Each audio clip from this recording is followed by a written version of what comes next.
السلام علیکم ورحمۃ اللہ وبرکاتہ۔ ہر اتوار کی طرح اس اتوار کو بھی ہم قرآن پاک غوث احمد صغیر کے خطبات جو سنایا کرتے تھے انشاءاللہ جاری ہے۔ آج 4 مئی 2025 5 ذی القعدہ 1446 ہجری بروز اتوار کو ہم اپنے خانقاہ ماشفیہ پہ یہ خطبات غوث اعظم کے دستگیر قرآن پاک غوث احمد دستگیر کے خطبات کے ضمن میں جو بیان ہو رہا، آج تقوی کے اوپر اور حلال روزی کے اوپر بیان کریں گے انشاءاللہ۔ تقوی ایک ایسی چیز ہے جو ہر انسان کے لیے، ہر مسلمان مومن کے لیے بہت مشکل لگتا۔ تقوی بہت سے لوگوں تو معلوم نہیں کہ تقوی ہے کیا۔ تقوی وہ چیز ہے جو ہم روزی کماتے، جو محنت کرتے، کاروبار کرتے یا نوکری کرتے یا جو بھی بزنس کرتے، اس میں ہمارے کو محنت کی جو کمائی ہے حلال کی، وہی ہمارے کو کمانا چاہیے، اور وہی رزق ہمارے لیے حلال ہے۔ اگر ہم حلال رزق کمائیں گے، اپنے اہل ویال کو کھلائیں گے، تو ہماری عبادتیں کامیاب ہے، ہماری نمازیں، ہمارے زکوٰۃ، خیرات، حج، دیگر جتنے بھی اعمال ہیں وہ سب کارآمد رہیں گے، کامیاب رہیں گے۔ اور اگر حلال رزق کمانا چھوڑ دیے، جیسا کہ کئی لوگ دھوکہ دہی کر کے کماتے، تھوڑا محنت کرتے، باقی کا یعنی چارانہ محنت کر کے کماتے، بارانہ پھر کماتے، ادھر ادھر دھوکے دے کے، لوگوں کو فراڈ کر کے، جھوٹ بول کے لوگ کماتے۔ تو یہ کیا ہے، حلال اور حرام میں جو مکس ہو جا رہا، وہ بھی حلال کو حرام کر دیتا ہے یہ رزق۔ بہت سے لوگ یہ سمجھتے کہ ہمارے کو صحیح سیدھے طریقے سے نہیں مل رہا حلال رزق، تو ہم حرام کما رہے ہیں، اس میں کیا برائی ہے؟ یہی تو آزمائش ہے اللہ کی۔ اور جو تھوڑی کمائی رہتی، جو حلال کی رہتی، اس میں برکتیں رہتے، اور وہ جو کھا رہے رزق وہ حلال رہتا، اس سے خون بنتا۔ جو حرام طریقے سے کما کے کھا رہے ہیں، وہ پھر ایک دن پلٹ کے بیماریوں میں جانے والا ہے۔ آہستہ آہستہ جتنا بھی کمائے تھے پورا نکل جائیں گا، یا تو دواخانوں میں جائیں گا یا ڈاکٹروں کے پاس جائیں گا۔ تو بہتر یہ ہے کہ کم کماؤ، تھوڑا کماؤ، حلال کماؤ۔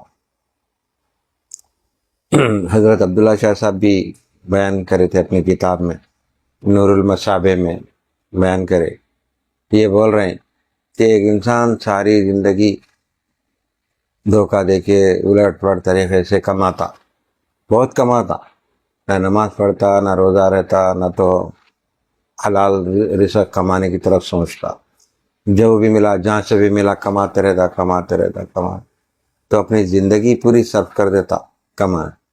کس کیا سے کما رہا اگر پوچھے تو جورو بچوں کیا سے کما رہا ہوں بولتا۔ تو اس کو کیا بولیں، عبداللہ شاہ صاحب میری نظر میں وہ بیوقوف ہے، وہ پاگل انسان ہے وہ۔ کیوں؟ کما رہا کسی اور کیا سے چھوڑ کے جا رہا، اور اپنے اعمال میں کیا لے کے جا رہا، گناہ لے کے جا رہا۔ تو ان کیا کرتا، ساری زندگی حرام نے حلال کماتے رہتا، بس کماتے رہتا، کہیں زمین لے لیتا، کہیں پلاٹ لے لیتا، کہیں گھراں خرید لیتا، کہیں ملکیاں خرید لیتا، کہیں بینک بیلنس کر لیتا۔ اس طرح وہ پوری زندگی صرف کر دیتا۔ اگر وہ 20 سال کی عمر سے کما رہا 60 سال تک، تو 40 سال تک انہیں تو خالی کمانے میں رہ گیا۔ 40 سال تک اگر انہیں عبادت کر لیا تو اللہ کا مقرب بندہ بن سکتا تھا، بجائے اس کے انہیں پڑھ لیا تو جمعے کو پڑھ لیتا تھا نماز، یا کبھی عید کی نماز پڑھ لیتا۔ تو اس سے کیا ہو گیا، انہیں 40 سال اپنے بلکہ 60 سال پوری زندگی کے برباد کر لیا، تو پورے برباد ہو گئے 40 سال سے۔ تو جب اس وقت اس کو موت آنے والی ہے، پہلے بیمار ہوئیں گا، جب بیمار ہو کے پلنگ پہ پڑ جائیں گا تو نے جب سوچیں گا ارے میں تو پوری زندگی حرام دیکھا نہ حلال دیکھا، بس کماتے رہا، لوگوں کو دھوکے دے کے فراڈ کر کے کمایا، آج لاکھوں کروڑوں روپے آ گئے میرے پاس، اب کیا کروں گا میں پیسے کا؟ جبکہ جب بیمار پڑ کے جو نے بستر مرگ پہ پڑا ہوا ہے تو نہ ہاتھ ہلا سکتا نہ پاؤں ہلا سکتا، اور آہستہ آہستہ اس کی زبان میں بھی لکنت آ جاتی، بولنے کی بھی گنجائش ختم ہو جاتی۔ تو جب بیماری گھیر لیتی اس کو آہستہ آہستہ تمام بیماریاں گھیر لیتے، تو کیا کرتا؟ جب سوچتا ارے کاش میں اپنے پیسے کا مصرف کوئی اچھے کاموں میں لگاتا، یتیم خانے پہ لگاتا، یا فلاحی کاموں میں لگاتا، یا غریبوں کو دیتا، مدد کرتا، یا غریب بچوں کی شادی میں مدد کرتا، تو آج میرے لیے اچھا ہوتا تھا، آخرت میری سنور جاتی تھی، بلکہ آخری وقت میں سوچتا جبکہ بستر پہ پڑا ہوا ہے، اب اس کو مہلت نہیں ہے، کیونکہ توبہ کے بھی دروازے بند ہو گئے اور اس کی زندگی کی بھی جو مہلت تھی وہ ختم ہو گئی۔ اب اس کو گھنٹے 2 گھنٹے میں بھی جانا ہو سکتا، 2-4 دن میں یا 2-4 مہینے میں بھی جانا ہو سکتا، تو اب اس کے پاس وقت نہیں ہے، کبھی بھی اس کی روح پرواز ہو سکتی۔ تو جب انہیں سوچتا کہ میں بھی کروں گا، اب یہ بولوں گا اپنے افراد خاندان کو کہ دیکھو میرے طرف سے فلاں فلاں خیراتی اداروں میں دے دو، مگر انہیں بول نہیں سکیں گا، اس وقت بول نہیں سکیں گا انہیں، اس وقت اس کی زبان لڑکھڑانے لگ جاتی، بولنا چاہتا کچھ، زبان سے نکلتا کچھ۔ جب بیمار ہو جاتا انسان تو اتنا مجبور ہو جاتا، اتنا بے بس ہو جاتا، نہ ہاتھ ہلانے کے قابل رہتا نہ بولنے کے قابل رہتا، صرف دیکھ سکتا، محسوس کر سکتا، اس کی روح بھی جب نکلتی تو وہ بھی خالی محسوس کر سکتا، کچھ کر نہیں سکتا، اٹھ کے بھاگ بھی نہیں سکتا، کے لیے کوئی راستہ ہی نہیں ہے۔ اللہ تعالیٰ کا نظام ایسا ہے، جب اس کو بندے کو بلانا رہا تو اس کو بستر پہ ڈال دیتا، یا پھر کسی کو حادثے میں موت آ جاتی، کسی کو چلتے چلتے میں آ جاتی موت، کسی کو پانی میں آ جاتی موت، تو موت اچانک آ جاتی، اس کو مہلت کا موقع ہی نہیں ملتا۔ تو پھر بھی اللہ تعالیٰ کی ایک نعمت ہے، رحمت ہے کہ بیمار کرنے کے بعد بھی تو تھوڑے دن کا موقع دے رہا زندگی کا، مگر وہ بھی بیکار ہے اس کے لیے، جو دنیا دار ہے اس کے لیے بیکار ہے، جو نیک لوگ ہیں ان کے لیے اللہ موقع دے رہا۔ تو اس کے واسطے اللہ تعالیٰ اس کو موقع دیتا زندگی، جس وقت اللہ تعالیٰ زندگی میں موقع دیا جب انہیں اپنی آخرت کا نہیں سوچا، نہ اچھے کام کرا، نہ فلاحی اداروں میں کچھ خیرات کرا، نہ غریبوں کی مدد کرا، اگر کوئی منگنے بھی آیا تو ٹال مٹول کر کے بڑھا دیتا تھا، یا فقیر کو بھی اگر بھیک دینا رہا تو بھی بڑی مشکل سے ایک کا سکہ دیتا تھا، جبکہ اس کے لاکھوں کروڑوں ہیں دے سکتا۔ جب زکوٰۃ کا بھی موقع آتا تھا دینے کا تو زکوٰۃ میں بھی ہیرا پھیری کرتا تھا، یعنی اللہ کے ساتھ وہاں بھی ہیرا پھیری، جیسا کہ 10 لاکھ اس کو نکال، ایک منیمم میں بتا رہا ہوں اس میں ایک اندازاً 10 لاکھ اس کو دینا ہے، اس کی جتنی بھی دولت ہے جائیداد اس پہ ایک 10 لاکھ روپے زکوٰۃ دینا ہے، تو انہیں کیا کرتا ہوں 10 لاکھ کیوں دینا، ابھی 9 لاکھ بچا لیں گے، 1 لاکھ خیرات کر دیں گے، پھر وہ 9 لاکھ کو ہم پھر کاروبار میں لگا تو پھر 1 سال تک پھر 20-30 لاکھ بڑھ جاتا۔ تو ہمیشہ وہی سوچتے رہتا ہے انسان، کاروبار کا ہی سوچتا۔ تو جہاں اللہ کا معاملہ آتا، جہاں زکوٰۃ کا، تو پورا نکال دینا چاہیے، مگر یہاں اپنے دماغ کو کیا کرتا، شیطانی دماغ کو استعمال کرتا، تو ان سوچتا ہے کہ میں اتنا پیسہ کہیں دوں لوگوں کو، 10 لاکھ کیوں دوں بھائی، 1 لاکھ دے کے ٹلا دیں گے، پر اللہ کے پاس نظام ہے ایک بنا ہوا، اصول ہے، اللہ تعالیٰ ضابطے بنا دیا، اس پہ اگر چلیں گے تو صحیح رہیں گے، صحت بھی اچھی رہیں گی، آخرت بھی اچھی ہو جائیں گی، اور اس کے پیسے کا لوگوں کو فیض بھی پہنچیں گا، نہیں تو اس کا پیسہ سڑتے رہیں گا، بینکوں میں خالی رہیں گا، سڑتے رہیں گے، کچھ کام کا نہیں رہیں گا۔